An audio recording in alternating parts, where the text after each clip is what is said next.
ইতিমধ্যে মহাভাগৱতৰ চতুৰ্থ স্কন্ধ ধ্ৰুৱ চৰিত্ৰৰ আখ্যান পদপন্দে আৰম্ভ কৰিবলৈ প্ৰযত্ন কৰা হৈছে। এই স্কন্ধৰ টিকাকাৰ শ্ৰী বিষ্ণু ভাৰতী, এই বিষ্ণু ভাৰতীয়ে ধ্ৰুৱ চৰিত্ৰ আখ্যান মুকলি কৰিবলৈ গৈ প্ৰভু ভগৱন্তক স্মৰণ কৰিছে, তুতি কৰিছে। কাৰণ প্ৰভু ভগৱন্তৰ গুণলীলাই যিহেতু মহাভাগৱতৰ মহাৰস, মহাসম্পদ, মহাঐশ্বৰ্য, মহাবিভূতি, এই সমস্তখিনি প্ৰভুৰ ওচৰত নিবেদন কৰিবলৈ যাওঁতে প্ৰভুৰ পৰা নিশ্চয় আমি আজ্ঞা ল'ব লাগিব। যাৰ কাৰণতে এক মহাস্তুতি বৰ্ণনা কৰি আজি ভাগৱত টীকাকাৰীও ভগৱন্তৰ যি তত্ত্ব, মহত্ব, চৰিত্ৰ, এই বিষয়ে তেওঁ শ্ৰীচৰণে অৰ্পণ কৰিছে।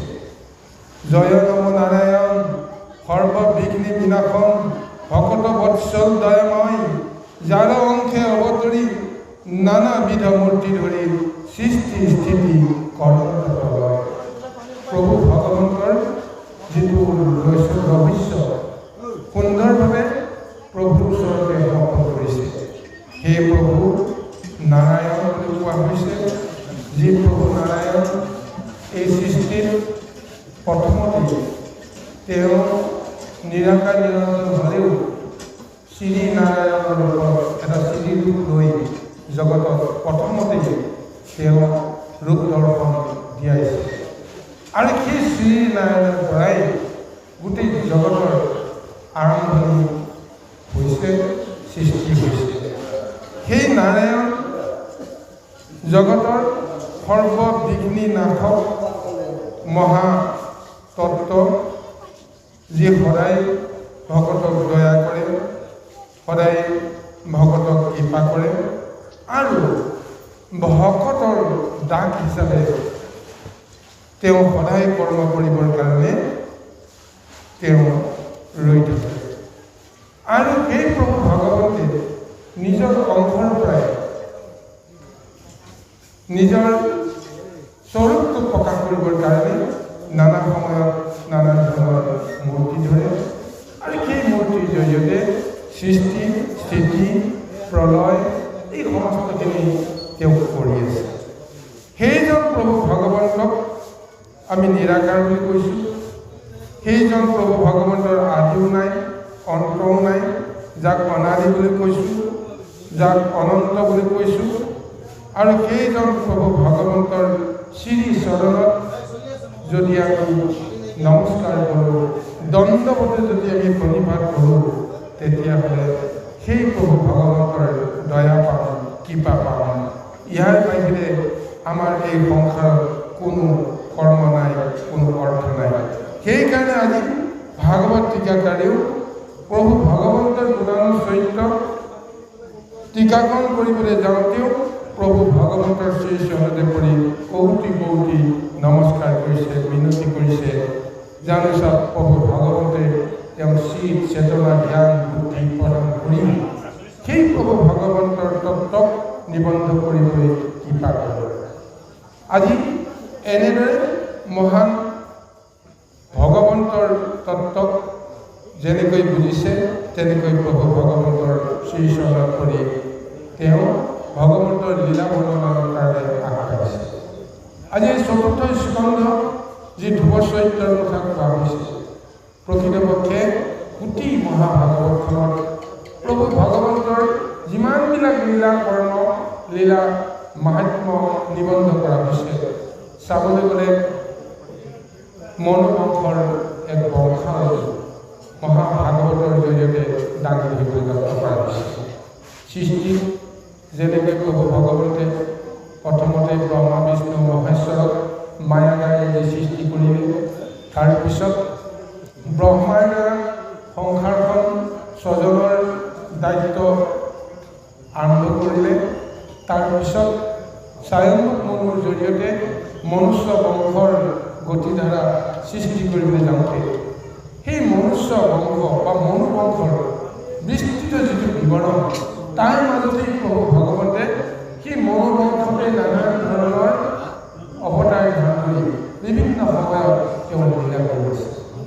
আৰু সেই মনু বংশৰ বংশাৱলী তৃতীয় স্কন্ধৰ পৰা দশম স্কন্ধ পৰ্যন্ত যিমানবিলাক আখ্যান কাহিনী বৰ্ণনা কৰা হৈছে, সেই গোটেইবিলাকৰ মাজত মনোবংশাৱলীৰে তত্ত্বখিনি বিস্তাৰিত হৈ আছে। গতিকে আজি যে ধ্ৰুৱ চৰিত্ৰৰ কথা উল্লেখ কৰিবলৈ যোৱা হৈছে, ধ্ৰুৱ চৰিত্ৰও নিশ্চয় মনোবংশৰ লগতে সম্বন্ধ আছে।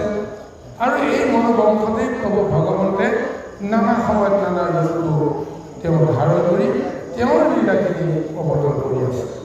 গতিকে সেইকাৰণে আজি স্বয়ম্ভৱ মধুৰ বংশ সাক্ষাতে বিষ্ণুৰ অংশ ধ্ৰুৱৰ চৰিত্ৰ কথা চাই কৃষ্ণ পদ পদ্ম সেৱী শ্ৰী বিষ্ণু ভাৰতী কবি পদবন্ধে কৰি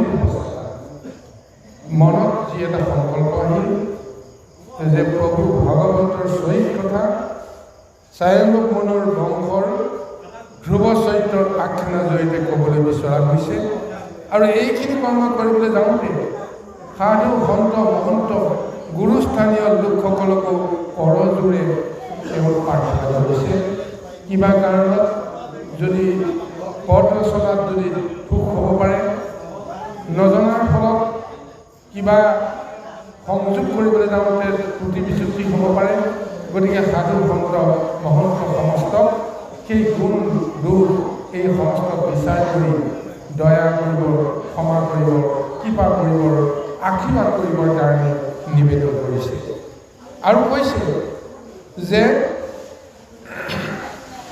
শাস্ত্ৰৰ নুবুজে তত্ত্ব কৰিব কবিৰো নুবুজে মত, তথাপিতো যদি নিন্দা কৰে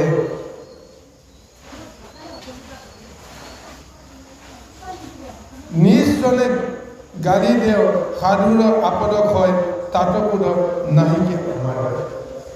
মই যি মহাভাগৱত টীকাকৰণ কৰিম, এই টীকাকৰণৰ কোনোবাই যদি দুখ ধৰিবলৈ বিচাৰে সেইসকলে নিবেদন কৰিছে, যদি মোৰ দুখ যদি আপোনালোকে আচৰণ কৰিব বিচাৰে তেতিয়াহ'লে নানা নানা শাস্ত্ৰ আপোনালোকে চাওক, তত্ত্ববিলাক বুজক, বুজি লৈ যদি মোক নিন্দা কৰিব লাগে নিন্দা কৰক, তাত মোৰ আপত্তি নাই।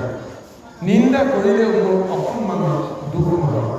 কিয় দুখ নহয় বুলি তেওঁ কৈছে যে মই ঈশ্বৰৰ কৰ্ম কৰিবলৈ যাওঁতে যদি ভুল হ'ব, সেই ভুলটো মই নজনাবশতঃ অজ্ঞানবশতঃ মই সেইটো ভুলটো কৰিছোঁ।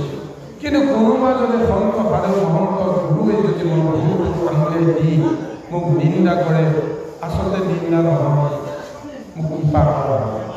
কাৰণ মইতো নিজৰ ভুলটো বুজি পাওঁ, আৰু নিন্দা কৰিও মোক তেওঁলোকে একো কৰিব নোৱাৰে। কাৰণ মই ঈশ্বৰৰ গুণানুকীৰ্তন কৰিবলৈ গৈছোঁ। ঈশ্বৰৰ গুণানুকীৰ্তন কৰিবলৈ যাওঁতে মই ঈশ্বৰকে সমৰ্থন কৰিছোঁ। ঈশ্বৰৰ কৃপা আছে, ঈশ্বৰে যিটো চেতনা দিছে, ঈশ্বৰে যিটো ধাৰণা দিছে, সেই ধাৰণাখিনি লৈহে মই কৰ্ম কৰিছোঁ। গতিকে ইয়াত মোৰ অকণমানো দুখ নাই, বৰঞ্চ মোৰ লাভ হয়। কিন্তু যিসকলে তত্ত্ব নজনাকৈ, শাস্ত্ৰৰ মত নজনাকৈ কিবা কাৰণত যদি দুখ ধৰে তেতিয়াহ'লে তেওঁলোকৰ নিজৰে উপকাৰ হ'ব। কাৰণ কৃষ্ণ কথা, কৃষ্ণৰ কৰ্ম যিসকলে অগ্ৰসৰ হৈ আছে সেইসকলক বাকীসকলে নিন্দা ভাৱনা কৰাটো ভগৱন্তে কেতিয়াও নিবিচাৰে। গুৰু কৰ্ম কৰাসকলক ভুল শুদ্ধৰ মাজেৰে কৰ্মখিনি কৰিবলৈ যোৱাটো অস্বাভাৱিক নহয়। কিন্তু শুদ্ধ অন্তৰে, শুদ্ধ চিত্তেৰে যদি তেওঁ কৰ্ম কৰিছে সেই কৰ্মত ভগৱন্তে দুখ নলয়। কিন্তু মই কৰ্মটো শুদ্ধ চিত্তে কৰিছোঁ নে নকৰিছোঁ সমালোচকসকলে বুজি পোৱাৰ কোনো ব্যৱস্থা নাথাকে কাৰণে তেওঁলোকৰ দুখ হয়। আৰু যিসকলে দেখিছে সঁচাকৈ তেওঁ ভুল কৰিছে, ভুল কৰিলেও নিন্দা নকৰে, হয়তো তেওঁলোকে উৎসাহ দিব যে যিখিনি কৰা হ'ল ইয়াৰ মাজতে ভুলৰ মাজতে শুদ্ধখিনি আছে। গতিকে শুদ্ধখিনিৰ জৰিয়তেহে আচলতে হৰিৰ তত্ত্বটো বুজিবৰ কাৰণে প্ৰযত্ন কৰিব লাগে। সেইকাৰণে আজি এনেদৰে শেষত কৈছে, উত্তমক কৰো মতি, সমানক কৰো প্ৰীতি, প্ৰাকৃতিকো কৰো আশীৰ্বাদ। মই কৰ্ম কৰিবলৈ যাওঁতে সদায় তিনিটা স্তৰত আমি দৰ্শন কৰিব লাগিব। তিনিটাৰ মাজত নিজকে মধ্যম স্থানত আমি সদায় গণ্য কৰিব লাগিব।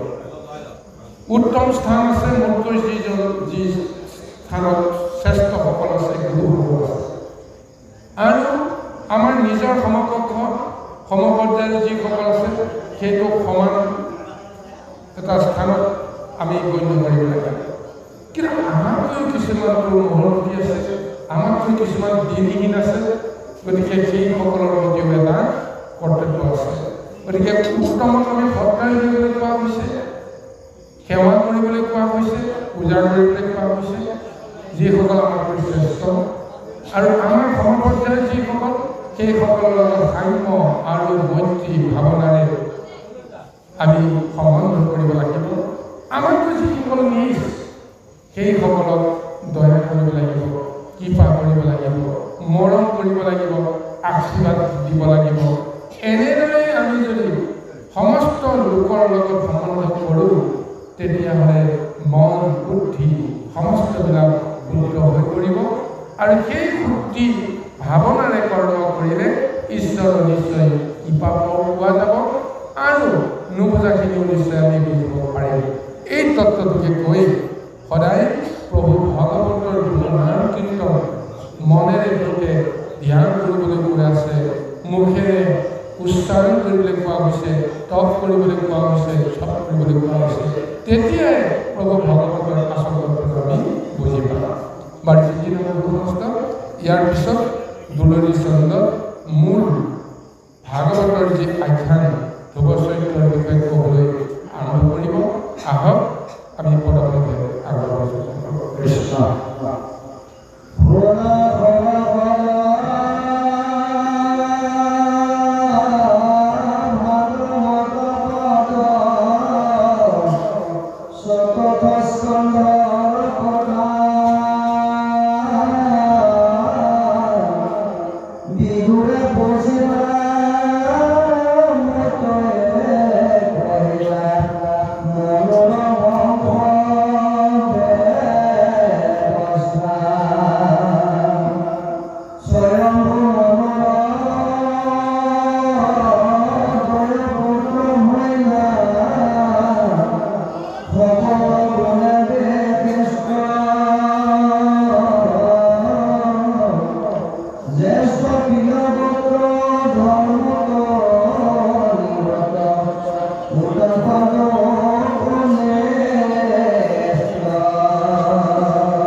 এই মহাভাগৱত কেইবাটাও স্থানত আলোচনা কৰা হৈছে।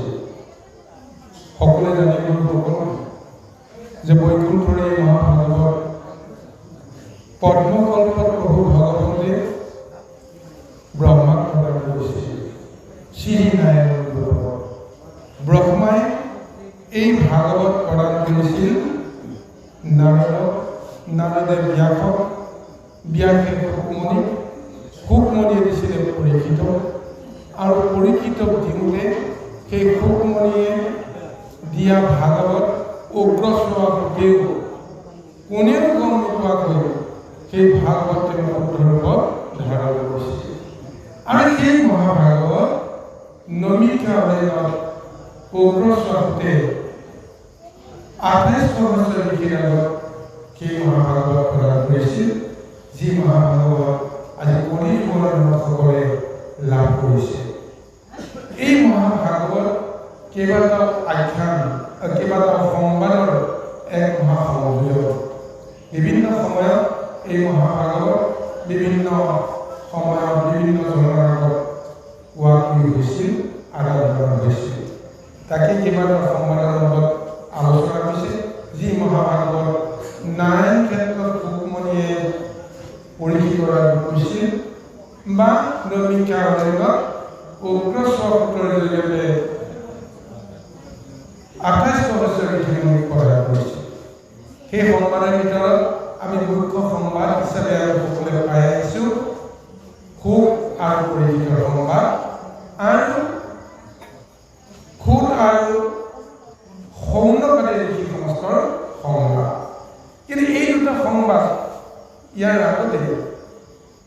মহাসংবাদৰ আঁতৰি এই সংবাদটো আহিছিল।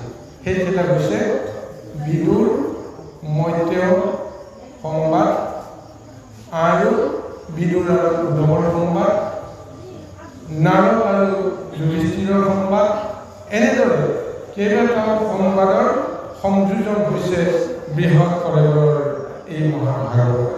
এতিয়া যিটো বিষয়ে আলোচনা কৰা হৈছে এই বিষয়টো হৈছে বিদুৰ আৰু মৈত্ৰেয় সংবাদৰ অংশ। মৈত্ৰেয় মুনিয়ে বিদুৰৰ আগত এই মহাভাগৱত তত্ত্ব ধ্ৰুৱ চৰিত্ৰৰ বিষয়ে কৈ আছে। কেনেকৈ ক'লে সেইখিনিতো আপোনালোকে নিশ্চয় জানে যে কৃষ্ণ প্ৰভু ভগৱন্তে বৈকুণ্ঠলৈ যোৱাৰ সময়ত দুজন মহাভক্ত, দাপৰ যুগৰ যি তিনিজন মহাভক্ত বুলি প্ৰভু ভগৱন্তে স্বীকৃতি দিছিল, তাৰ ভিতৰত দুজন হ'ল উদ্ধৱ আৰু মৈত্ৰেয়। এই দুজনক প্ৰভু ভগৱন্তে বৈকুণ্ঠ কৰাৰ আগে আগে জ্ঞান তত্ত্ব আৰু ভক্তি তত্ত্বৰ সমস্ত দৰ্শন তেওঁলোকক প্ৰদান কৰিছিল আৰু শেষত তেওঁ দুখ কৰি দিছিল যে দাপৰ যুগৰ যি তিনিজন মহাভকত দুজনক লগ পালে, কিন্তু এজনক প্ৰভু ভগৱন্তে ইচ্ছা কৰিও লগ কৰিব নোৱাৰিলে। সেইজনে হৈছে মহামতী বিদুৰ, যি বিদুৰে হস্তিনাপুৰত কুৰুক্ষেত্ৰ আৰু কুৰু আৰু পাণ্ডৱৰ মাজত যুদ্ধৰ যি ব্যৱস্থা চলি আছিল, সেই মুহূৰ্ততে বিষয়ৰ এক তাৰণা আঘাতত তেওঁ দুয়ো পক্ষকে বুজাই পঢ়াই সন্মান কৰিব নোৱাৰি অন্তৰত আঘাত লৈ সমস্ত বিষয় ত্যাগ কৰি তেওঁ তীৰ্থলৈ গৈছিল। সেয়াও হয়তো প্ৰভু ভগৱানৰে ইচ্ছা আছিল যে বিদুৰে হস্তিনাপুৰৰ পৰা যাওক, কাৰণ বিদুৰৰ দৰে মহাত্মা এজন সাধু ভকত যদি থাকে তাত কাল আৰু মায়া প্ৰৱেশ কৰিব নোৱাৰে। কাল আৰু মায়া প্ৰৱেশ কৰিলেহে ধ্বংসযোগ্য হ'ব। কিন্তু সেই মহাত্মা বিদুৰে কি কৰি আছে? শত্ৰুপক্ষ আৰু মিত্ৰপক্ষ বুলি কোনো কথা নাই, সকলো পক্ষৰে কল্যাণ সাধন কৰি সকলো পক্ষকে বুজাই বঢ়াই ভকত বনাবৰ কাৰণে তেওঁ চেষ্টা কৰি আছিল। কিন্তু সেই চেষ্টাৰ যিহেতু তেওঁ কোনোদিন তেওঁ এৰা নকৰা নাছিল, সেইকাৰণে প্ৰভু ভগৱতে কৈছে, তোমাৰ মতে মই কেতিয়াও মোৰ কৰ্মখিনি কৰিব নোৱাৰিম, গতিকে তুমি যেনেকৈ হওক এই হস্তিনাপুৰ ত্যাগ কৰি তুমি গুচি যোৱা, বিষয়ে আঘাতিকে কৈ দিলে। কিন্তু তাৰ পিছত প্ৰভু ভগৱন্তে বৈকুণ্ঠ প্ৰাণৰ সময়ত তেওঁ নিজেই দুখ কৰিছে। এতিয়া সেইজন বিদুৰক মই লগ নাপাওঁ, কিন্তু লগ নাপালেও তোমালোকক যি মহাজ্ঞান তত্ত্ব আৰু ভক্তি তত্ত্ব প্ৰদান কৰি তোমালোকৰ পৰাই তেওঁ এই সমস্তখিনি পাব লাগিব। আজ্ঞা দিলে উদ্ধৱ তুমি ক'বা জ্ঞান তত্ত্বৰ কথা বিদুৰক, মৈত্ৰেয় ক'লে তুমি ভক্তি তত্ত্বৰ গোটেইখিনি কথা তুমি বিদুৰক প্ৰদান কৰিবা। এই সূত্ৰে উদ্ধৱে বিদুৰক প্ৰথমতে লগ পাইছিল যমুনাৰ পাৰত, আৰু উদ্ধৱে ভক্তি তত্ত্বখিনি পোৱাৰ পিছত মৈত্ৰেয় ঋষিৰ পৰাও যে তেওঁ ভক্তি তত্ত্বখিনি পাব লাগে এই কথাটো যেতিয়া তেওঁ জানিব পাৰিলে, মৈত্ৰেয় ঋষিৰ আশ্ৰমত তেওঁ উপস্থিত হ'ল। মৈত্ৰেয় ঋষি নানা ধৰণৰ শংকাবিলাক প্ৰশ্ন আকাৰত অৱতাৰণ কৰিছে আৰু মৈত্ৰেয় ঋষিয়েও বিদুৰক কৃষ্ণই কোৱা প্ৰত্যেকটো তত্ত্ব ক'বলৈ তেওঁ প্ৰযত্ন কৰিছিল। তাৰে অংশস্বৰূপে আজি ধ্ৰুৱ চৰিত্ৰও মৈত্ৰেয় ঋষিয়ে কৈ আছে। এতিয়া এই মৈত্ৰেয় ঋষিয়ে এতিয়া বিদুৰক কৈছে, বিদুৰে জানিবলৈ ইচ্ছা কৰিছিল যে চাৰণপুৰ বংশতেই প্ৰভু ভগৱন্ত মহাঅৱতাৰ ধাৰণ কৰি আছে বিভিন্ন কালত। এতিয়া এই বংশৰ পৰিচয়টো ভালকৈ আমাক বুজাই দিয়ে। এই বুলি কোৱাৰ পিছত এতিয়া মহাত্মা বিদুৰক মৈত্ৰেয় ঋষিয়ে চাৰণপুৰ মনৰ বংশৰ পৰিচয়টো প্ৰদান কৰিবলৈ প্ৰযত্ন কৰিছে। সেই দুৰ্গস্থ আপোনালোকে নিশ্চয় নজনাকৈ থকা নাই, চাৰণপুৰ মন হ'ল ব্ৰহ্মাৰ পুত্ৰ। সেই ব্ৰহ্মাৰ পুত্ৰ হিচাপে চাৰণপুৰ মন আহিব লগা হ'ল কেনেকৈ? ইও এটা কথা, যেতিয়া প্ৰভু ভগৱন্তে ব্ৰহ্মাক সৃষ্টিৰ দায়িত্ব দিলে আৰু দায়িত্ব দিয়াৰ লগে লগে ঈশ্বৰকে চিন্তা কৰি ব্ৰহ্মাই যেতিয়া সৃষ্টি আৰম্ভ কৰিলে, প্ৰথম সেই সৃষ্টিত চাৰি সিদ্ধক তেওঁ চাৰিজন মহামণি ব্ৰহ্মঋষি তেওঁ জন্ম দিলে মনৰ দ্বাৰা। সেই চাৰি সিদ্ধ হৈছে সনক সনক সদানন্দ আৰু সনাতন। তাৰপিছত নাৰদক জন্ম দিলে মনৰ পৰা। তাৰপিছত জন্ম দিলে কাৰ? প্ৰথমতে 7জন ঋষি জন্ম দিলে, সেয়া হৈছে সপ্ত ঋষি। তাৰপিছত দেহৰ বিভিন্ন অংগৰ পৰা আৰু কেইজনমান ঋষি জন্ম দিলে, মুঠতে 14জন ঋষিক তেওঁ জন্ম দিলে। তাৰপিছত তেওঁ সংসাৰখন নালাগে। তেতিয়া প্ৰভু ভগৱন্তে যেতিয়া তেওঁ চেতনা দিলে যে তুমি এনেদৰে তুমি চিৰদিন সৃষ্টিখন কৰি তুমি স্বয়ংক্ৰিয়ভাৱে সৃষ্টিখন চলাব নোৱাৰা। সেইকাৰণে স্বয়ংক্ৰিয়ভাৱে কৰিবৰ কাৰণে প্ৰভু ভগৱন্তে তেওঁক এটা উপায় দিলে, তোমাৰ নিজৰ দেহৰ পৰাই 2টা ৰূপ সৃষ্টি কৰি দিয়া। এটা হৈছে পুৰুষ আৰু হৈছে প্ৰকৃতি। গতিকে পুৰুষৰ ৰূপত স্বয়ম্ভূ মনুক সৃষ্টি কৰালে আৰু প্ৰকৃতিৰ ৰূপত এগৰাকী নাৰী যাক শতৰূপা নামে সৃষ্টি কৰালে। এই স্বয়ম্ভূ মানুহ আৰু শতৰূপা লিংগ দেখি এটা স্বৰূপ তেওঁলোকে পাই গ'ল আৰু ঈশ্বৰৰ কৃপাত ঈশ্বৰৰ চিন্তা চেতনা আৰু সমস্ত ব্যৱস্থাপনা তেওঁলোকৰ জৰিয়তে বংশ বৃদ্ধি আৰম্ভ হ'ল। স্বয়ম্ভূ মনু 5টা সন্তানৰ পিতৃ হ'ল, শতৰূপা বা মাতৃ হ'ল। তাৰে 3গৰাকী কন্যা, 2জন হ'ল পুত্ৰ। 3গৰাকী কন্যাৰ নাম হৈছে আকুতি, প্ৰসূতি আৰু দেৱহূতি। ইয়াৰ আগতে 3য় স্কন্ধত সুন্দৰভাৱে বৰ্ণনাখিনি আৰম্ভ হৈ আছে। 4ৰ্থ স্কন্ধটো ইতিমধ্যে তাৰ বৰ্ণনাবিলাক চলি আছে। 3গৰাকী কন্যাক আকুতিক বিয়া দিলে ঋষি নামৰ মহা ব্ৰহ্মঋষি এজনক, প্ৰজাপতি তেওঁক বিয়া দিলে। আৰু প্ৰসূতি নামৰ কন্যাগৰাকীক বিয়া দিলে দক্ষ ৰজাক। আৰু 3য়গৰাকী কন্যা দেৱহূতিক বিয়া দিলে কৰ্দম ঋষি। তেওঁলোকৰ জৰিয়তে বংশ বিস্তাৰৰ বিৱৰণ ইতিমধ্যে ভাগৱতে দিছে।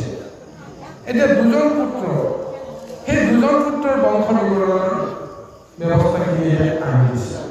জ্যেষ্ঠজনৰ নাম হৈছে প্ৰিয় আৰু কনিষ্ঠজনৰ নাম হৈছে উত্তানপা। কিন্তু যিজন জ্যেষ্ঠ সেইজনৰ স্বৰূপটো বৰ্ণনা কৰিছে যে তেওঁ শৈশৱৰ পৰাই জনা হোৱাৰ পৰাই বিষয়ৰ লগত তেওঁ সম্বন্ধ নাই। তেওঁ ব্ৰহ্মজ্ঞানৰ লগত সম্বন্ধ, তেওঁ নিৰ্গুণ ব্ৰহ্মক জানিব পৰা বুজিব পৰা ব্যৱস্থাৰ লগত তেওঁ সম্বন্ধ। নাৰদ হৈছে তেওঁৰ গুৰু। গতিকে নাৰদৰ তত্ত্ব পাই, নাৰদৰ জ্ঞান পাই বিষয়ৰ লগত তেওঁৰ কোনো সম্বন্ধ নাইকিয়া হৈ গ'ল। আৰু তেওঁ গৃহ মায়া এৰি তেওঁ এক আশ্ৰম পাতি তেওঁ তাতেই ঈশ্বৰ সাধনা কৰিবলৈ যত্ন কৰিলে। আৰু তাৰ যিটো ৰেহ ৰূপ লক্ষণ দেখি স্বয়ম্ভূ মনুৱে অন্যান্য মন্ত্ৰীবৰ্গৰ লগত আলোচনা কৰি সিদ্ধান্ত ল'লে যে এওঁতো ৰাজকাৰ্যত মতি নাই, বিয়া বাৰু বা সংসাৰত তেওঁ মতি নাই। গতিকে এওঁৰ জৰিয়তে কেতিয়াও আশা কৰি লাভ নাই। সেইকাৰণে সকলোৰে সন্মতত 2য় পুত্ৰ উত্তানপালকে ৰজা পাতিবৰ কাৰণে প্ৰযত্ন কৰি বা বিষয়ৰ সংসাৰখন তেওঁকে চম্ভালি দিবৰ কাৰণে প্ৰযত্ন কৰিছে। গতিকে সেই উত্তানপালৰ বংশত এতিয়া ধ্ৰুৱৰ জন্মৰ যিটো ব্যৱস্থা বৰ্ণনা সেইখিনি আহক পৰে যিখিনি বৰ্ণনা দিছে তাৰ লগত সংগতি কৰি আমি কৃষ্ণ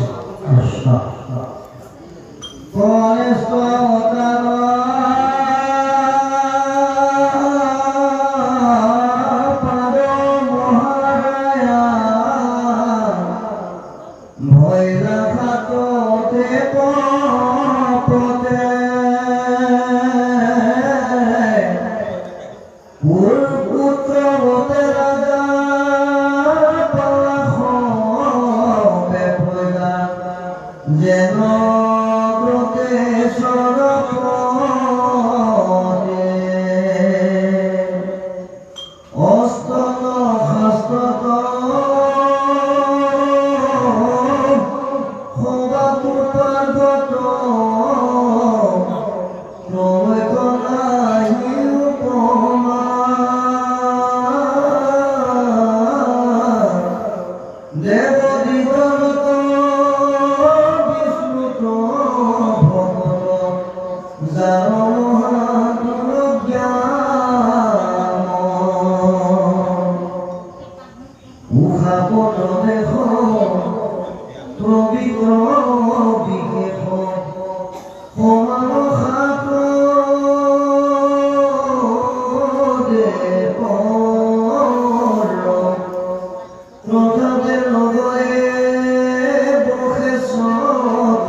পালা হবে ৰজা যেন ব্ৰিটিছৰ প্ৰতি।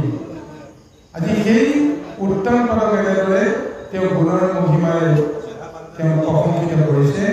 সমস্ত প্ৰজাক তেওঁ পুত্ৰৰূপে তেওঁ পালন কৰিছে আৰু লগতে কৈছে সৰ্বশাস্ত্ৰ সৰ্ব অস্ত্ৰ তেওঁ পাকল হৈছে।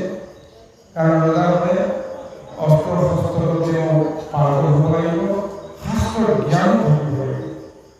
যদি শাস্ত্ৰ জ্ঞান আৰু অস্ত্ৰ জ্ঞান দুয়োটা নাথাকে তেতিয়াহ'লে ৰজা হোৱাৰ যোগ্য হ'ব নোৱাৰে। শাৰীৰিক আৰু মানসিক দুয়োটাই সুৰক্ষা দিব পাৰিব লাগিব প্ৰজাসকলক ৰজাৰ জৰিয়তে। গতিকে শাস্ত্ৰ জ্ঞান দিব, মানসিক ৰাজ্যখনত তেওঁলোকক এক সুৰক্ষা দিব আৰু অস্ত্ৰ শস্ত্ৰ দিব বাহ্যিক যিখন ৰাজ্য শত্ৰুৰ পৰা ৰক্ষা কৰিব লাগে। ভিতৰৰ পৰা ৰক্ষা কৰিব লাগিব দেহটোক শাস্ত্ৰৰ জৰিয়তে জ্ঞানৰ জৰিয়তে আৰু বাহিৰৰ পৰা ৰক্ষা কৰিব লাগিব অস্ত্ৰৰ জৰিয়তে। এয়া হৈছে ৰাজধৰ্ম পালন কৰিবৰ কাৰণে ৰজাৰ যিটো যোগ্যতা, সেই যোগ্যতাৰ বিৱৰণ দিছে, যিটো বিৱৰণ এতিয়া উত্তান পাদৰ লগত সম্পূৰ্ণভাৱে আছে। আৰু তেওঁ কি কৰিছে? দেৱ দ্বিজৰত বিষ্ণুত ভকত যাহাৰ মহাগুণ গান। তেওঁ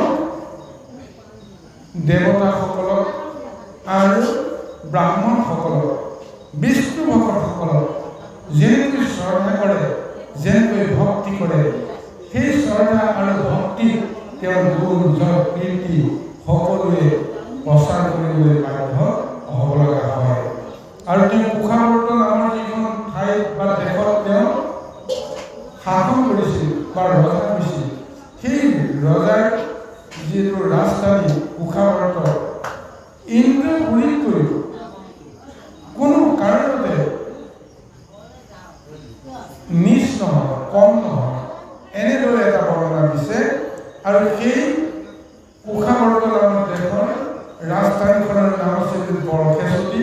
সেই বৰক্ষেত্ৰী হৈছে অমৰাপুৰী সমগ্ৰ এখন মহা এক পুণ্য ভূমি। এনেদৰে সেই ৰাজ্যখনৰ বা তেওঁৰ নগৰখনৰ বৰ্ণনা দিছে।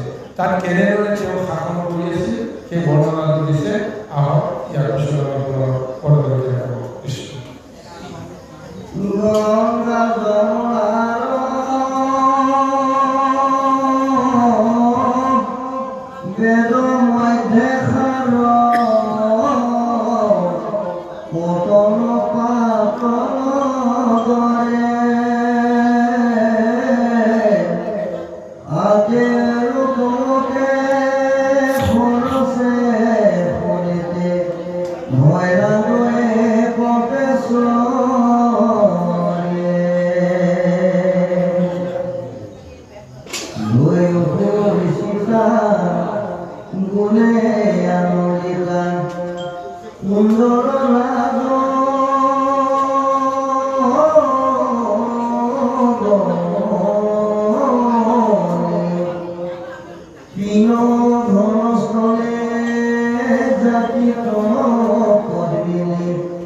গংগা যমুনাৰ বেদমতে সাৰ পত্তন পাতল নগৰী অতি ৰূপৱতী পুৰুষী গুণতী ভৈৰা দুই সদস্য। সেই নগৰত গংগা যমুনাৰ আৰু বেদৰ যি মহৎ তত্ত্ব সমস্তখিনি যেন তাত বিৰাজিত হৈ আছে। গংগাই কি কৰে আৰু যমুনাই কি কৰে? গংগা আৰু যমুনাই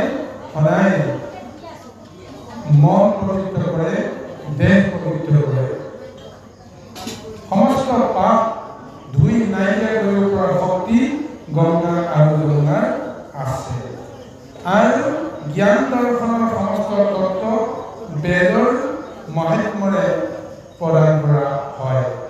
আৰু সেই সমস্তখিনি যেনেকৈ বৰফেশ্বৰীত পৰি বিৰাজিত হৈ আছিল, য'ত উত্তানপাত ৰজাই দুগৰাকীকৈ ভাতজাতীয় বিয়া পাতিছিল। এগৰাকীৰ নাম পুৰুষী আৰু আনগৰাকীৰ নাম পুনীতি। এতিয়া বৰ্ণনামতে দুয়ো অতি ৰূপৱতী, দুয়ো অতি সুচৰিতা, দুয়ো অতি সুন্দৰী, দুয়ো আনন্দিতা, ৰূপে গুণে তুলনা নাই। গতিকে এই দুগৰাকীক ভাৰ্যা হিচাপে পাই উত্তানপাত ৰজাই যদিও সুখেৰে সংসাৰখন কৰিব লাগিছিল, তাৰ লগতে কিবা নহয় কিবা প্ৰকাৰে বিজুতি ঘটিছিল। এই কথাটো আহিছে। এতিয়া পুৰুষী আৰু পুনীতি প্ৰকৃততে কোন আছিল, এই কথাটো আমি বিভিন্ন ধৰণে আমি ব্যাখ্যা দিব পাৰোঁ বা আলোচনা কৰাৰ স্থল আছে। কিন্তু আমি লৌকিকত এই কথাটোকে প্ৰথমতে আমি জানিম যে পুৰুষী আৰু পুনীতি দুগৰাকী বাই ভনী। দুগৰাকীৰ মাজত ইমান মিলাপ্ৰীতি আছিল, ইমান তেওঁলোকৰ মাজত এক এৰিব নোৱাৰা এটা সম্বন্ধ গঢ় লৈ উঠিছিল। তেওঁলোকে যেতিয়া যুৱতী হ'ল, যুৱতী হোৱাৰ পিছতো ইগৰাকীয়ে সিগৰাকীক এৰি থাকিব নোৱাৰে। এৰি দুয়োগৰাকীৰ মাজত এটা বিষয়ে হাহাকাৰ লগাই। কেনেকুৱা বিষয়? যে নাৰী ধৰ্ম বা যুৱতীৰ যিটো ধৰ্ম, সেই অনুসৰি উপযুক্ত সময় বিয়া হ'ব লাগিব, সংসাৰ কৰিব লাগিব, আৰু বিয়া হোৱাৰ লগে লগে স্বামীৰ সেৱাই পৰম সেৱা বুলি গ্ৰহণ কৰি সমস্ত ত্যাগ কৰি বাই ভনী পিতৃ মাতৃ বিষয় সম্বন্ধীয় সমস্তকে এৰি স্বামীৰ সেৱাকে মুখ্য হিচাপে গ্ৰহণ কৰিব লাগিব। এতিয়া তেওঁলোকৰ মাজত এই বিষয়টোৱে অকণমান ব্যথিত কৰিব দিয়ে যে তুমি নাথাকিলে মই থাকিব নোৱাৰোঁ, মই নাথাকিলে তুমি থাকিব নোৱাৰা। কাইলৈ যদি তুমি বিয়া কৰি থাকা তেতিয়াহ'লে তুমি মোক এৰি দিব লাগিব, মই কেনেকৈ থাকিম, তুমি কেনেকৈ থাকিবা।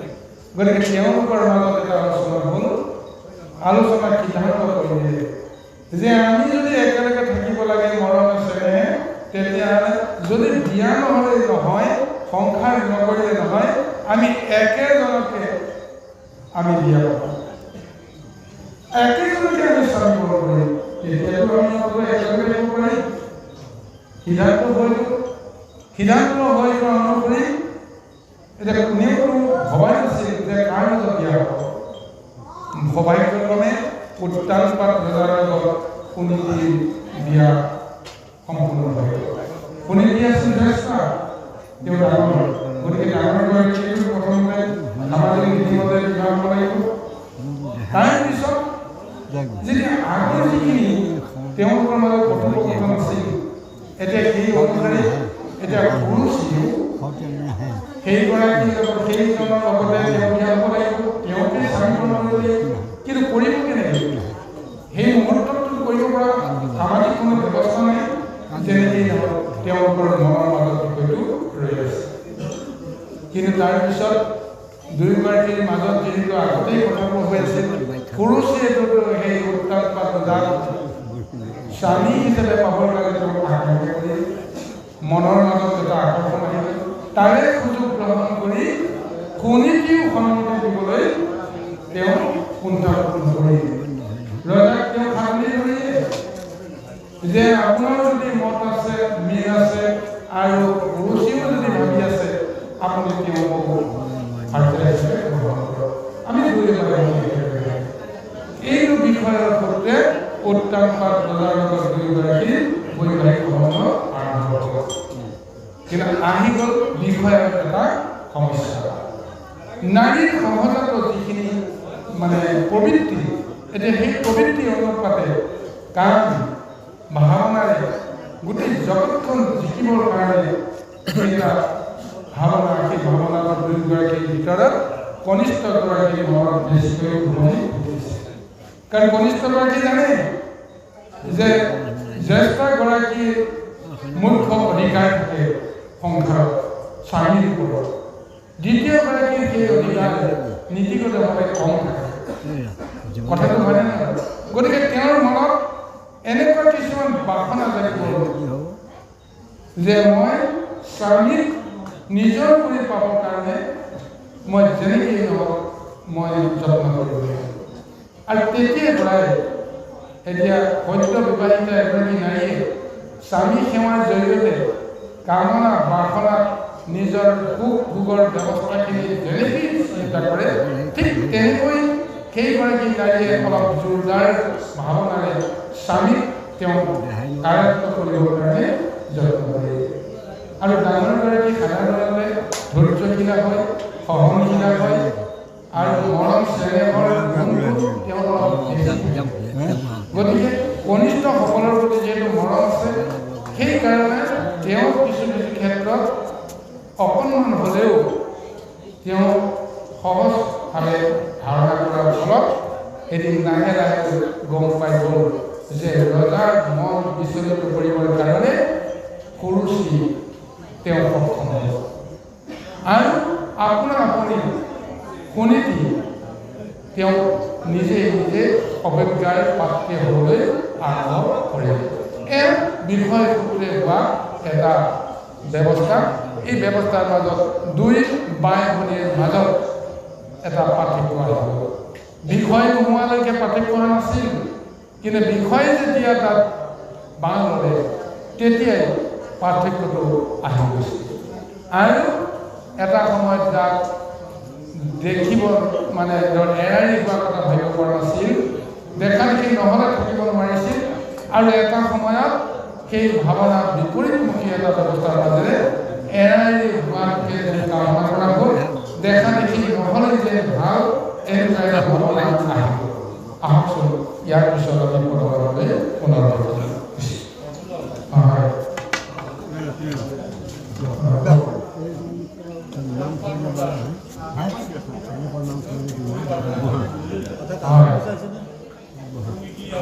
পুৰুষ শুনিতে পুৰুষ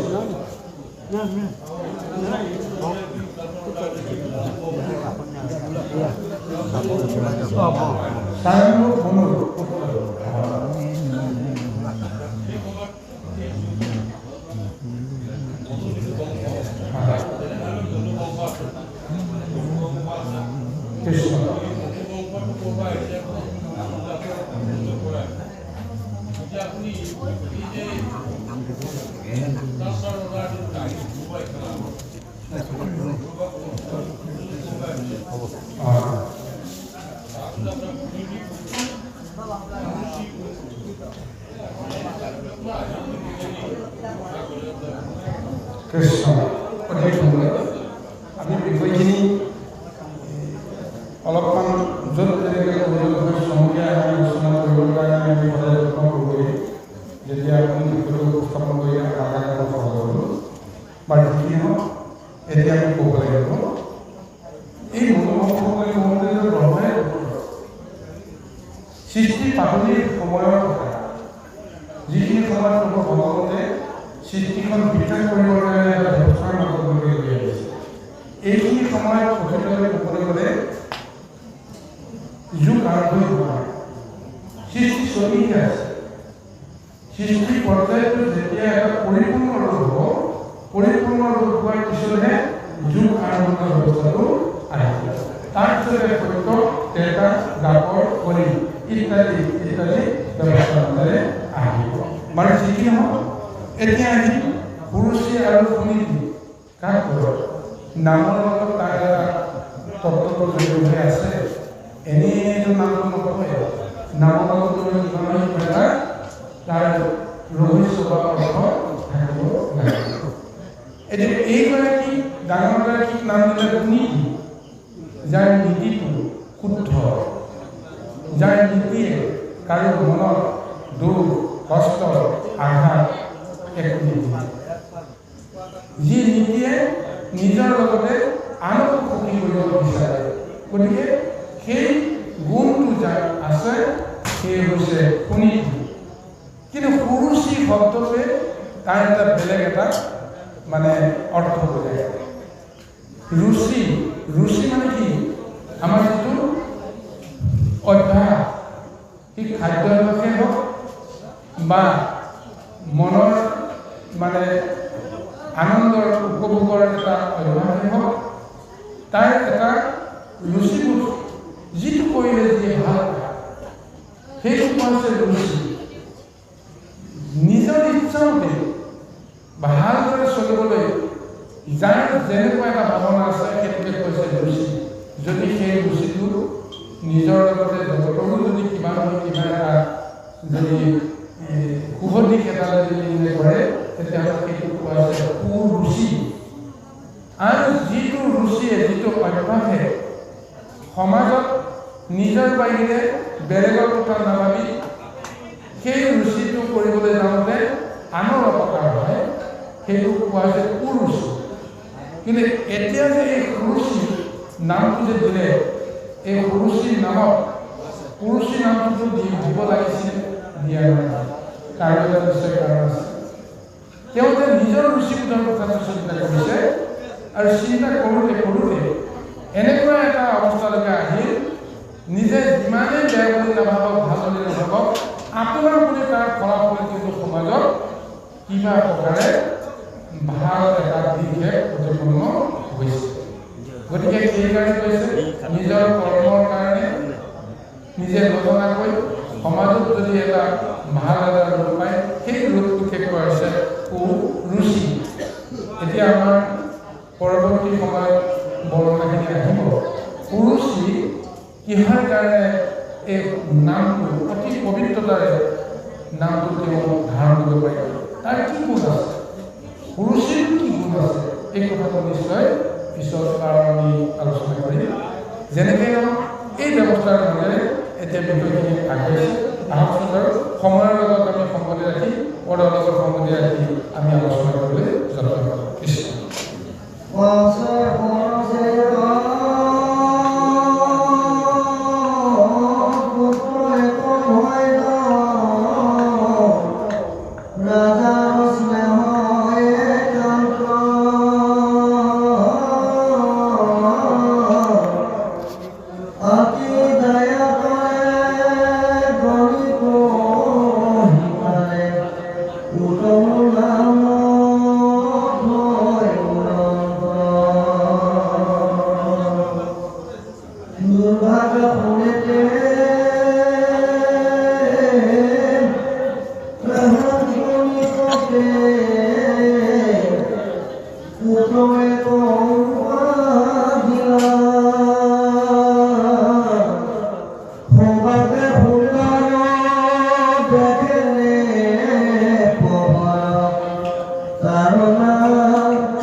গতিকে তেওঁৰ মনত এটা ভাৱনা আহিব নিজৰ মতে। গতিকে যেনেকেই নহওক মোৰ পুত্ৰ প্ৰথমতে জন্ম হ'ব লাগিব, তেতিয়াহে মই ৰজাক বা মোৰ স্বামীক মোৰ মতে মই তেওঁক ব্যৱহাৰ কৰিব পাৰিম, মই পাবলৈ মই সক্ষম হ'ব পাৰিম। এইকাৰণে দুই বাই ভনীৰ মাজত এক মহাসংঘাত কুৰুচিৰ জৰিয়তে আৰম্ভ কৰিছে। ৰজাক কোনো কাৰণতে চকুৰ আঁতৰ হ'বলৈ দিয়া এটা ভাৱ তেওঁৰ ধাৰণ কৰিব নোৱাৰিব। সকলো সময়তে যে তেওঁ চকুৰ আগতে থাকে, সুনীতিৰ লগত যে তেওঁ সম্বন্ধ কৰিব নোৱাৰে, এনেকুৱা কিছুমান ব্যৱস্থাৰ মাজেৰে স্বামীক তেওঁ সকলো সময়তে যেতিয়া কাবু কৰিব আৰম্ভ কৰিলে আৰু এটা সময়ত তেওঁৰ গৰ্ভৱতী প্ৰথম সন্তান আহিল। সেই সন্তানক এটা নানান ধৰণৰ এটা মাজেৰে চোৱা চিতাৰ মাজেৰে তেওঁৰ নাম উত্তৰ ধৰে। ৰজাৰ পুত্ৰটো দেখাই শুনাই এইটো ভালেই হ'ব, দেখাই শুনাই সুৰুচিও কোনো কাৰণতে পেলাই দিব লগা বিষয়টো নহয়। ৰজাও সুদৰ্শন, গতিকে তেওঁৰ সন্তানো নিশ্চয় সুদৰ্শন হ'ব। যি কি নহওক প্ৰথম সন্তানৰ নামত সুৰুচিৰ গৰ্ভতে সন্তান আহিল, যি সন্তানক নামাকৰণ কৰিছে উত্তম নামে। আৰু পিছত কালক্ৰমত প্ৰথমগৰাকী যাৰ নাম সুনীতিৰ গৰ্ভলৈ এটা সন্তান আহিল, কিন্তু সেই সন্তানটি তেওঁৰ কনিষ্ঠ হিচাপে তেওঁ আহিব লগা হ'ল, যাৰ নাম ধ্ৰুৱ নামেৰে পৰিচিত হৈছে। চমুকৈ বৰ্ণনাটো আহিছে। ইয়াৰ পিছত নিশ্চয় ধ্ৰুৱৰ জন্মৰ যিটো বিষয় সেইখিনি বৰ্ণনাতে আহিব, তেতিয়া আমি সুন্দৰভাৱে আলোচনা কৰিবলৈ দিনে কয় উৎপাদন পদ মহাৰাজা চক্ৰৱৰ্তী ৰত্ন সিংহাসনে আশা বহে নানা দিশ বিদেশৰ ৰাই ৰাজা ৰাজেশ্বৰ নিপতিক আশ্ৰয়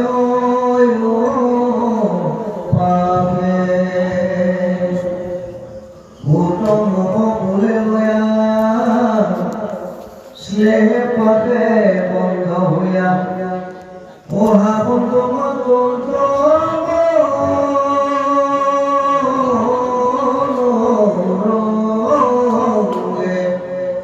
কত শিৰ ধ্যান কৰে, কত গলা বান্ধি ধৰে বৰনসু মন্ত্ৰ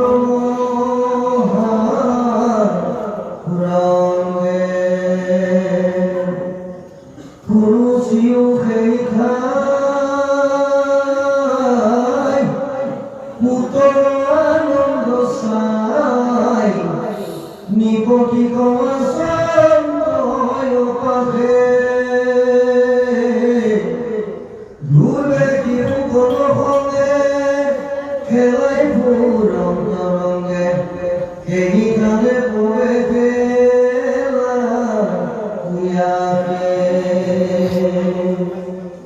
বাপৰ কি কচাই কিছু কিছু কৈ যায় দুৰ্বয়া সপিল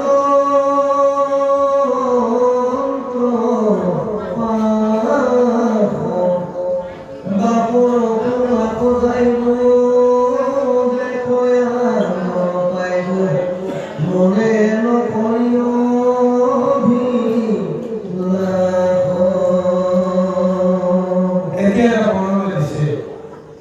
যে উত্তানপাদ ৰজাৰ যিহেতু পুত্ৰ জন্ম হ'ল, সেই পুত্ৰৰ নাম উত্তম বুলি পৰিচিত হৈছে। এদিন কি কৰিছে, তেওঁ সিংহাসনত ৰত্ন সিংহাসনত বহি আছে, কোলাত তেওঁৰ পুত্ৰ উত্তম আছে, উত্তমক লৈ তেওঁ খেলি আছে। আৰু লগতে উত্তমৰ মা বা উত্তানপাদ ৰজাৰ দ্বিতীয়গৰাকী ভাৰ্যা কুৰুচিৰ লগতে আছে। ইফালে সন্মুখত কি হৈছে, ৰাজসভা বহি আছে, দেশ বিদেশৰ কাৰণ তিনি দলিল কৰে যে আপোনাৰ গোটেই সাগৰ পৃথিৱীৰে তেওঁ ৰাজেশ্বৰ 61 সম্ৰাট সমস্ত ৰজাবিলাকে তেওঁৰ আজ্ঞাৰ কাৰণে অপেক্ষা কৰি থাকে, হাতযোৰ কৰি তেওঁ তুতি মিনতি কৰি থাকে। এনেকুৱা এক ৰাজসভাৰ মাজত সিংহাসনত উত্তম কোলাপ লৈ আছে, সিংহাসনৰ কাষতে কন্যাখন আসনত তেওঁৰ ৰাণী সুৰুচিয়ে ৰজাক বা তেওঁৰ পুত্ৰ তদাৰক কৰি আছে। এইখিনি সময়তে ধ্ৰুৱ নামৰ দ্বিতীয়জন পুত্ৰ এই ৰাজসভাত প্ৰৱেশ কৰিছে। ৰাজসভাত প্ৰৱেশ কৰি সেই ধ্ৰুৱই যিহেতু তেওঁ চিনি পাইছে যে কোলাত থকাজন তেওঁৰ ভাতৃ, জ্যেষ্ঠ ভাতৃ উত্তম, আৰু সেইজন যে তেওঁৰ পিতৃ হয় উত্তানপাদ ৰজা, এই কথাটো তেওঁ জানিব পাৰিছে। তাৰপিছত শিশু মনলৈ এটা ভাৱনা আহিব যে মই পিতৃৰ কোলাত মই উঠিবৰ কাৰণে মই যত্ন কৰিব লাগিব, মই যদি পিতৃৰ সন্তান হয় পিতৃৰ কোমল কৰিব লাগিব, ভাতৃয়ে যদি সিংহাসনত দিছে মই কি উঠিবলৈ সহজভাৱে এটা ভাৱনা আহিব। গতিকে এনেকুৱা এটা ভাৱনা ইয়াত দিছে। এতিয়া তাৰ মাজতে এতিয়া সম্বন্ধগৰাকী আমি এটা প্ৰশ্ন কৰিব লাগিব যে এই ধ্ৰুৱ সিদিনাখন যে ৰাজসভাৰ মাজত প্ৰথম প্ৰৱেশ কৰি পিতৃৰ কোলাত উঠিবৰ কাৰণে যে তেওঁ যত্ন কৰিব লগা হ'ল, ইয়াৰ ক'ত আছে? এই কথাটো আমি চিন্তা কৰিব লাগিব। তেওঁৰ জন্ম হৈছিল যে প্ৰথম আজি তেওঁৰ পিতৃক তেওঁ প্ৰথম লৈ আহিছে, পিতৃৰ কোলাত উঠিবৰ কাৰণে আহিছে। গতিকে ইয়াৰ এটা ৰহস্য আছে, সেই ৰহস্য কথাটো অকণমান এইখিনি সময়ত আলোচনা কৰিব পাৰিব সম্বন্ধ। যিহেতু প্ৰথম সন্তান হিচাপে সুৰুচিৰ গৰ্ভত উত্তমৰ জন্ম হ'ল, উত্তমৰ জন্ম হোৱাৰ পিছতে সুৰুচিৰ মনৰ আগ্ৰহ আৰু বেছি আহিল। কেনেকৈ আহিল? এতিয়াতো তেওঁৰ জ্যেষ্ঠ ভগ্নী সুনীতিয়ে পুত্ৰ কামনা কৰি স্বামীৰ সংগ বিচাৰিব, এইটো এটা সহজত প্ৰবৃত্তি নাই। পুত্ৰ জন্ম কৰাৰ অধিকাৰ প্ৰথমতে সুনীতিয়ে লাভ কৰিব লাগিছিল, কিন্তু সুনীতিয়ে লাভ কৰিব নোৱাৰিলে।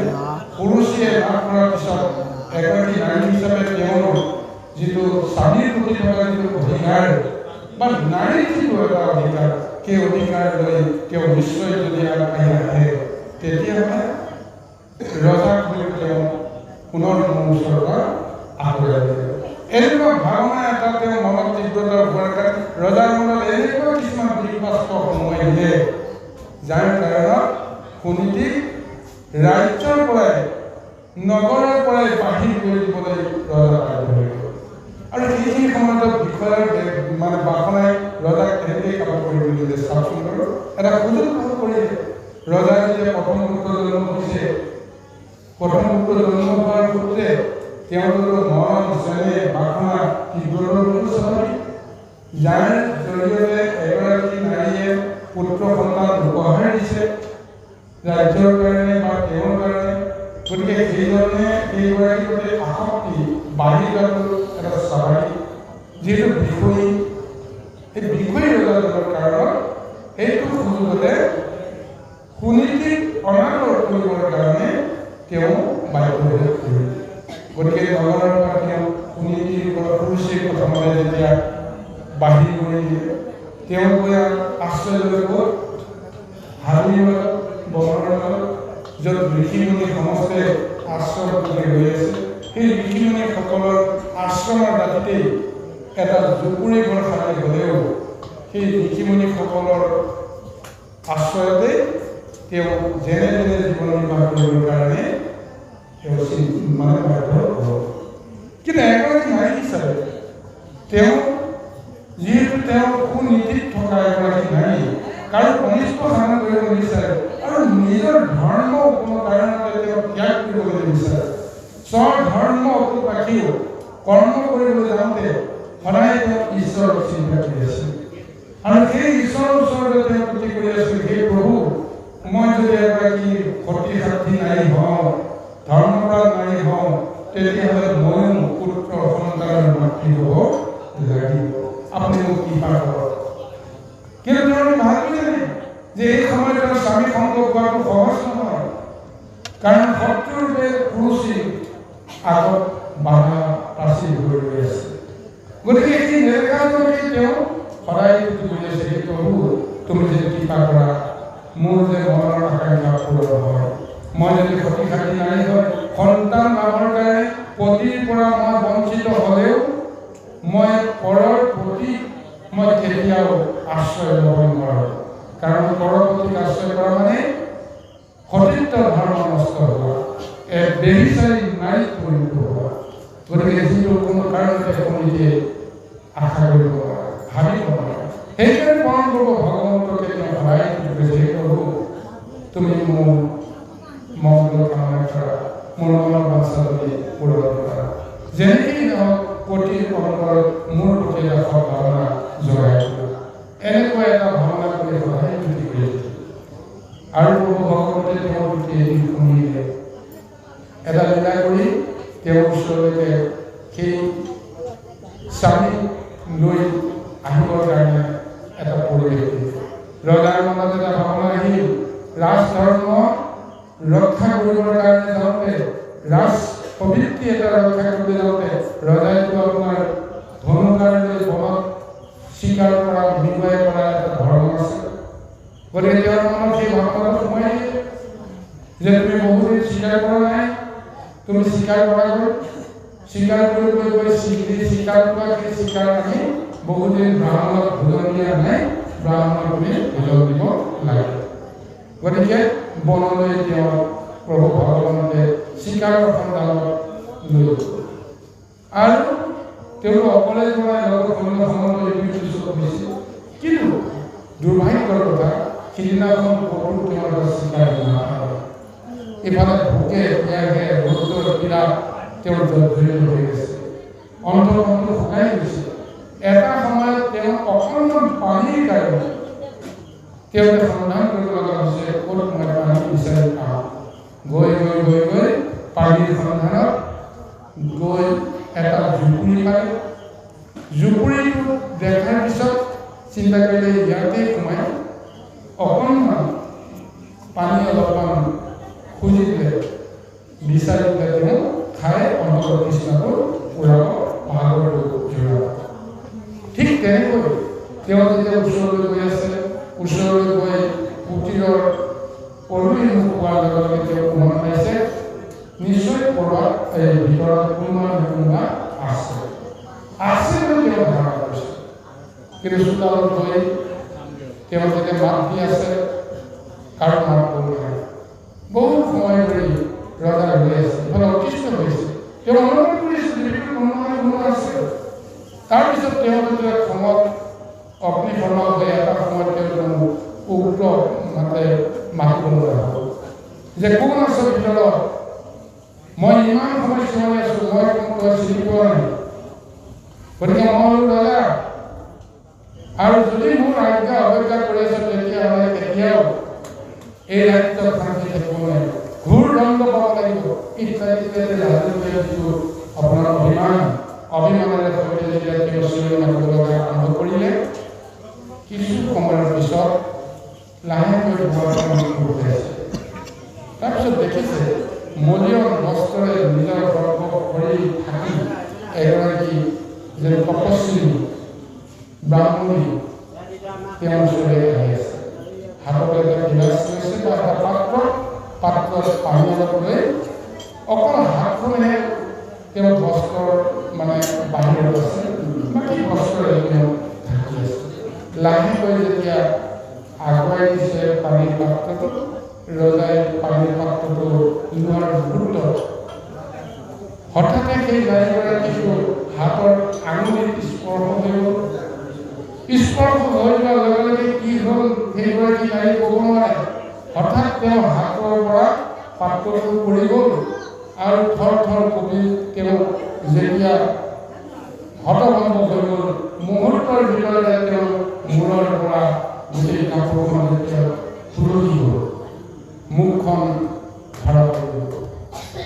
তাৰপিছত ৰজাই দেখিছে যে থৰ হৈ তেওঁ ভয়ে ভয়ে কঁপি কঁপি চাই আছে, কাৰণ তেওঁ এটা জবৰ কৰিলে।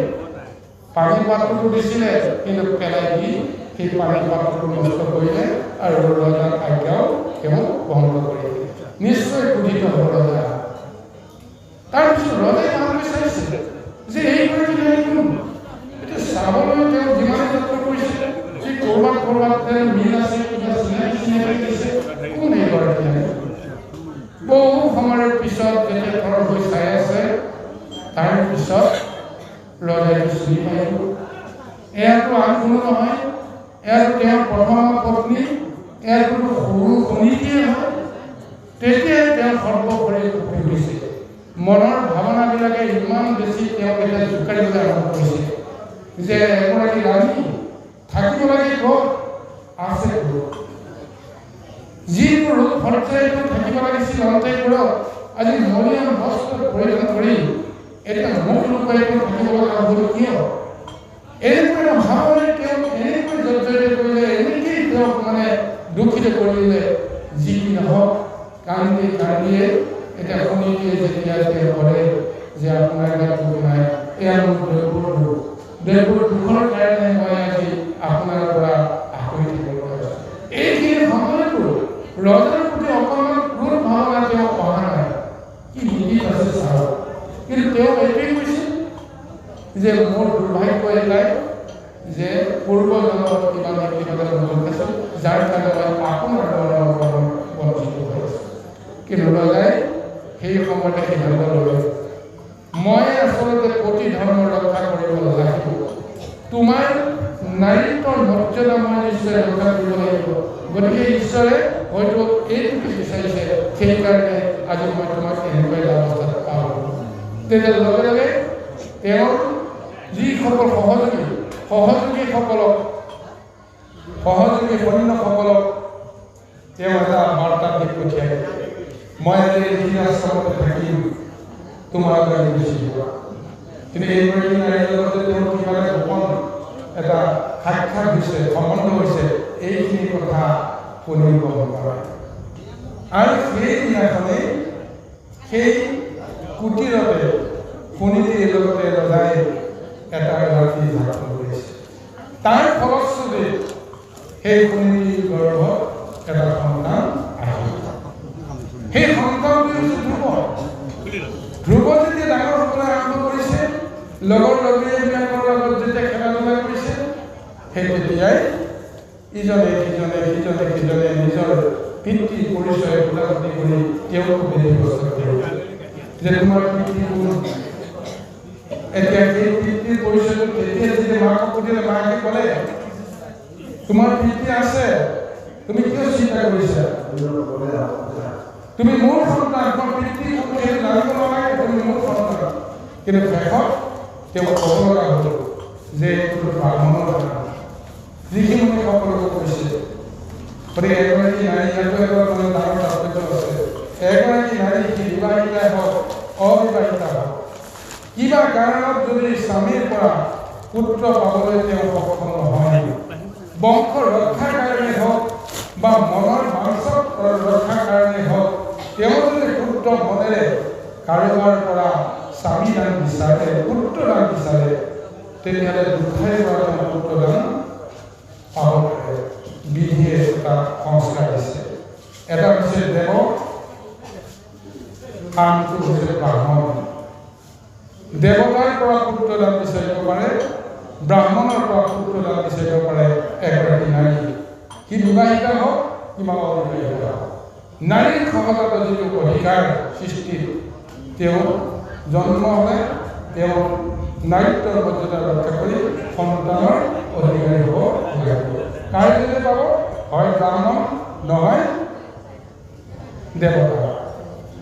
কিন্তু স্বামী দান পোৱাৰ পিছতো, পুত্ৰ দান পোৱাৰ পিছতো স্বামীৰ মৰ্যাদা কিন্তু নাপায়। আৰু সেইগৰাকীয়ে দেৱতাই হওক বা ব্ৰাহ্মণে হওক, পুত্ৰ দান দিয়াৰ পিছতো ভাৰ্যাৰ ৰূপে কেতিয়াও তেওঁ অধিকাৰ দিব নোৱাৰে। গতিকে সেই বিধিমতে ব্ৰাহ্মণসকলক তেওঁ পঠিয়াই দিছিল যে ব্ৰাহ্মণৰ দান এগৰাকী নাৰীয়ে যিটো অধিকাৰ পায় সেই অনুসৰি। কিন্তু এদিনটো সেই লগৰীয়াসকলে তেওঁ কোনো কাৰণতে মানি নললে যে নিশ্চয় তুমি যাৰ সন্তান মিছা কথা যদি দান নহয় তুমি যাৰ সন্তান আচল কথা শেষত গৈ যেতিয়া মাকক পুতুৰি কৰিবলৈ ধৰিলে কান্দি কৰিবলৈ ধৰিলে মাকে কোৱা মোৰ পিতৃটো সিদিনাখনে তেওঁ গোটেই ভাবিবলৈ হৈছে যে তুমি ৰজাৰ সন্তান গতিকে উত্তৰ ৰজা তোমাৰ পিতৃ এই কামটো শুনাৰ পিছত ধ্ৰুৱৰ মনত ইমান আনন্দ লাগি গ'ল লগৰীয়াসকলক তেওঁ চিঞৰি কৈ দিছিল যে মই যাৰ সন্তান নহয় মই ৰজাৰ সন্তান মই উত্তম ৰজাৰ পুত্ৰ তাৰপিছত ব্ৰাহ্মণৰ সন্তানসকলে বা লগৰীয়াসকলে আৰু বেছি তেওঁলোকক তিৰস্কাৰ কৰিছে আৰু বেছি ৰীতি কৰিছে ৰজাৰ পুত্ৰ কিবা মনত থাকে নেকি মিছা কথা কিন্তু তেওঁৰ মনত এটা ভাৱনা আহিল এইটো মিছা হ'ব নোৱাৰে কাৰণ মোৰ মাতৃয়ে কৈছে আনে যেনেকৈ যি কথা নকওক কিয় মোৰ মাতৃয়ে কেতিয়াও বিশ্বাস কৰা নহয় মই ৰজাৰ পুত্ৰ যে হয় গতিকে মই প্ৰমাণ দিলোঁ কাৰণ তেওঁ মনত এটা ধাৰণা আহিব আজি মই প্ৰমাণ দিম মই ৰজাৰ পুত্ৰ হয় নে নহয় মই গ'লে যেতিয়া ৰজাৰ ওচৰত থিয় হ'ম তেতিয়া ৰজাই নিশ্চয় মোক পুত্ৰ হিচাপে তেওঁ পৰিচয় দিব গতিকে সেই পৰিচয়টো প্ৰদান কৰিবৰ কাৰণে বিশ্বাসটো দিয়াবৰ কাৰণে লগৰীয়াসকলক লগত লৈ সেইদিনাখনে ধুবুৰী গৈ ৰাজসভাত প্ৰথম প্ৰৱেশ কৰিছে আগতে জানি লৈছে উত্তৰ ৰজাৰ পিতৃ কথা মতে তেওঁ গম পাই গৈছে তেওঁৰ যে জ্যেষ্ঠ এজন আছে আৰু সেই সূত্ৰে আজি প্ৰথম তেওঁ গৈ ৰাজসভাত প্ৰৱেশ কৰিছে কিন্তু উত্তৰ ৰজাৰ নজনাকৈ থকা নাই পুৰুষীৰ নজনাকৈ থকা নাই কিবা নহয় কিবা এটা মনত সংযুক্ত হৈছে আৰু যেনেকেই নহওক যে কুনীতিৰ গৰ্ভত এটা সন্তান জন্ম হ'ল পুৰুষী কোনো কাৰণতে যে সেই পুৰুষীৰ সন্তানটো আহিব পাৰে তাৰ কাৰণে তেওঁলোকে ৰজাক সৰ্বখনতে নজৰ দি ৰাখিবলৈ প্ৰযত্ন কৰিছে যাৰ কাৰণে আজি ৰাজসভাৰ মাজত এগৰাকী ৰাণীৰ কি কাম আছে ৰাণী